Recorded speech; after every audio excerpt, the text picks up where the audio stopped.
Ashama harka fuuni hordoftoota fi daawwattoota Oromiyaa Global Media oduu isaa kanaa qabadhee dhiyaateera.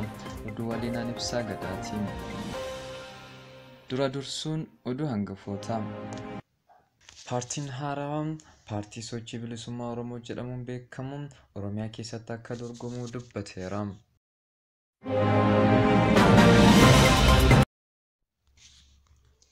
Ameerikaan waraanni Eertiraa fi humni poolisii naannoo Amaaraa saffisaan Tigraay keessa akka bahan ajjeechawwan suukanneessan naannoo Tigraay keessa akka malee akka isaan yaaddessu ministeerri haajaa alaa Ameerikaa Antoonii Bilinken ibsaniiru. Walitti bu'iinsi Itoophiyaa fi waraana Suudaan akkuma itti fufetti jiraachuun miidiyaaleen garaagaraa ibsuu isaaniitti fufanii jiru. Hidhamtoonni siyaasaa Oromoo galmee obbo Jawaar Mohaammed fa'aa jalatti himataman har'a mana murtiitti dhiyaachuu danda'u jedhameera.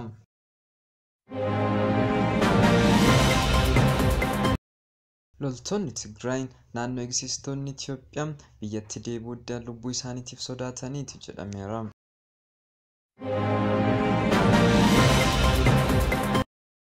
Filannoo Itoophiyaa bara 2013 geggeeffamuuf deemaa jiru irratti abdii fi gufuuwwan jiran lafa kaa'amanii jiraachuun himameera.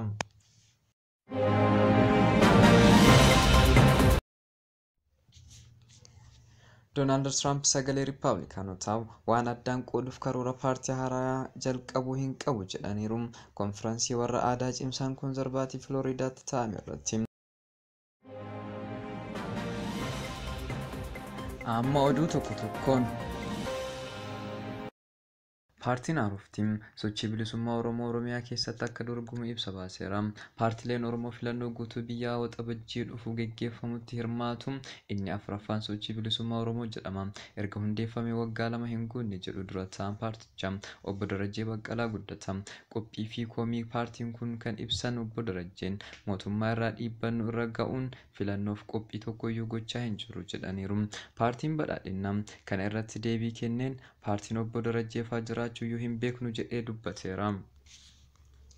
Ameerikaan waraanni Eertiraa fi humni poolisii naannoo Amaaraa saffisaan Tigraay keessa akka bahan ajjeechawwan suukanneessan naannoo Tigraay keessa akka malee akka isaan yaaddessu ministeerri haajaa alaa Ameerikaa Antoonii Bilinken ibsaniiru. Qondaalli Ameerikaa kun dugugga sanyii dhala namaa buqqaatii fi gudeeddii yeroo ammaa waraanni raawwataa jiru Ameerikaan jabeessitee balaaleffatti jechuun ejjennoo bulchiinsa Ameerikaa haaraa pirezidaantii Joo Baayiden dubbataniiru. Gargaarsi namoomaa kanneen waraana kanaan miidhamaniif gahaa hin jiru. Dhimma kanarrattis mootummaan Itoophiyaa wajjin yeroo hedduuf haasa'uu yaallee jirra kan jedhan ministeerri haajaa alaa Ameerikaa kun gama mootummaatiin garuu tarkaanfiin hanga ammaa fudhatame akka hin jirres himanii jiru. Rakkoo kana furuu fi furmaata siyaasaa waraanaa fiduuf qaamoleen hundi dhukaasa dhaabuudhaan mari'ataniiru. Gamtaan Afrikaa fi dhaabbanni mootummoota gamtoomanii carraaqqii kana kan deeggaranii fi dhiibbaa barbaachisu taasisan gaafatanii jiru. Qondaalli Dantaalaa USA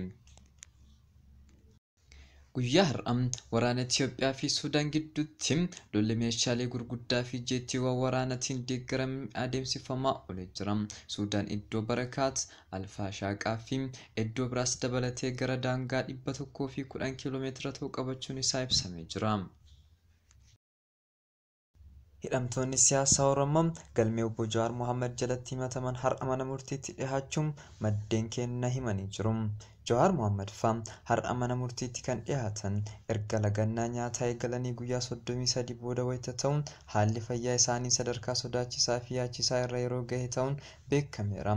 Oolmaan mana murtii har'a hordofne yeroo gabaabaa booda isinii dhiyeessina. Filannoo Itoophiyaa bara 2021f abdii fi gufuun jiru maalidha kan jedhu lafa kaa'amee jira. Itoophiyaan akka lakkoofsa Itoophiyaa caamsaa 28 fi waxabajjii 5 bara 2013 filannoo biyyaalessaa geggeessuuf guyyaa qabattee jirti. Galmeen kaadhimamtoota naannolee hundatti akka lakkoofsa Itoophiyaa guraandhala 8 bara 2013 irraa eegalee geggeeffamaa jira. akkaataa sagantaa boordii filannootiin galmeen namoota filatanii wiixata har'aa akka lakkoofsa Itoophiyaa guraandhala 22/2013 jalqaba jedhameera. Oromiyaa keessatti paartileen mormituu gurguddoon Koongirensii Federaalaa Oromoo KFO fi Adda Bilisummaa Oromoo ABO'n hooggantoonni fi miseensonni isaanii jalaa hidhamuu fi bakka adda addaatti waajjiraaleen isaanii jalaa cufamuu eeruun filannoo kanarratti hirmaachuuf akka rakkatan ibsanii jiru. Ministeerri Muummee Abiyyi Ahmad filannoon erga isaan gara aangootti dhufanii booda yeroo jalqabaaf geggeeffamu kun dimokiraatawaa, bilisummaa fi haqa qabeessa akka ta'u irra deddeebiin waadaa galanii turani. Paartileen mormitootaa akka KFO fi ABO'n miseensonni isaanii manni murtii mirga wabii akka eegamuuf murteesse akkasumas kan bilisaan gadhiise jiraatanillee akka hidhaatti hin hiikamin ibsuun irra deddeebiin komii qaban qaama dhimmi ilaallatuuf dhiyeessaa jirani. Miseensonni isaanii kunniin hanga inni hiikamanitti akkasumas mirgi walabaa socho'uu isaanii hanga hin kabajamnetti filannoo irratti hirmaachuuf akka rakkatan himanii jiru. Koomishiniin mirga namummaa Itoophiyaa mirga wabii manni murtii kennu akka kabajamuuf kanaan dura gaafatee ture. Torban darbe keessa dabalataan ibsa baaseen hidhamtoonni mirga wabii eegamee fi ammallee hidhaa jiran akka gadhiifamaniif hubachiisee jira.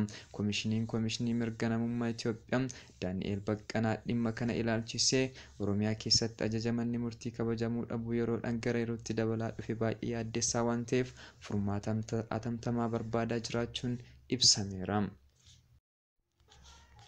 Wiixata darbe gareen nagaa kabachiistota Itoophiyaa Suudaan kibbaatti ergama irra turan gara Itoophiyaatti balali'uu diddan loltoonni dhalootaan Tigraay ta'an 15 yoo biyyatti galanii hidhamna yookaan miidhaan nurra gahaa jechuun biyyatti deebi'uu akka didan himanii jiru. Dubbii himaa Yuunaayitid Neeshin akka jedhetti nagaa kabachiistonni Itoophiyaa dhalootni isaanii Tigraay ta'e buufata xiyyaara idil addunyaa Jubaatti loltoota Itoophiyaatiin hidhamanii miidhaan qaama irra gaheera jedhameera. Kibxata darbe Meejar Jeneraal Muhammad Tasammaa hoogganaan dhimma indoktriinshinii fi quunnamtii raayyaa ittisa biyyaa Itoophiyaa dhimma miidhamuu qaama isaanii irra gahe yookaan hidhamuu isaanii irratti hin dubbanne. Garuu loltoonni 15 hidhatamanii xiyyaara Jubaatti lafarra gangalchuun jeequmsa kaasuuf iyyaa turan jedhaniiru. Amma loltoonni kunniin eegumsa dhaabbataa mootummaa gamtoomaniitiin jarmiyaa dhimma baqattoota UNHRC'n fi mootummaa Suudaan kibbaa jala jiraachuun himameera. Lolli naannoo Tigraay humnootni TPLF buufata waraanaa ajaja kaabaa federaalaa haleeluun jalqabee jira. Haleellichi mootummaan Itoophiyaa tarkaanfii waraanaa akka fudhatu taasisee jira. Mootummaan federaalaa sababa weerara kooroonaa vaayirasiin filannoo waan dabarseef wal dhabdeen mootummaa federaalaa fi naannoo Tigraay hammaataa deemee jira. Oduu maddeen alaa irraa argannetti gaafa darbinu Donald Trump sagalee Riippaabilikaanotaa waan addaan qooduuf karoora paartii haaraa jalqabuu hin qabu jedhaniiru.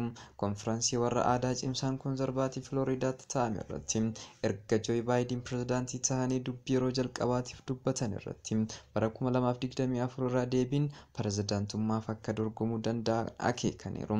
Trump imaammata Ameerikaa Joo Baayiden jalqaba Ameerikaa irraa gara dhumarra Ameerikaatti American First American Last jedhutti jijjiirame jechuun qeeqa Trump dubbii kana kan taasisan qorannoo fonqolcha aangoo isaan irratti taasifame irraa bilisa ta'uun isaanii erga ibsamee torbee boodadha. Konfiraansii leellistoota sirna koonzervaatii Political Action Conference Orlaanditti ta'ame irratti argamuun isaan ammayyuu paartii Riippaabilikaanotaa keessatti dhiibbaa uumsisaa itti fufuu agarsiisanii jiru. Kabajamtoota hordoftoota fi daawwattoota Oromiyaa Global Miidiyaa oduun sa'aatii kanaaf isinii qabadhee dhiyaate kana fakkaatan sagantaa Oromiyaa Global Miidiyaa afaan wajjin turtii gaarii.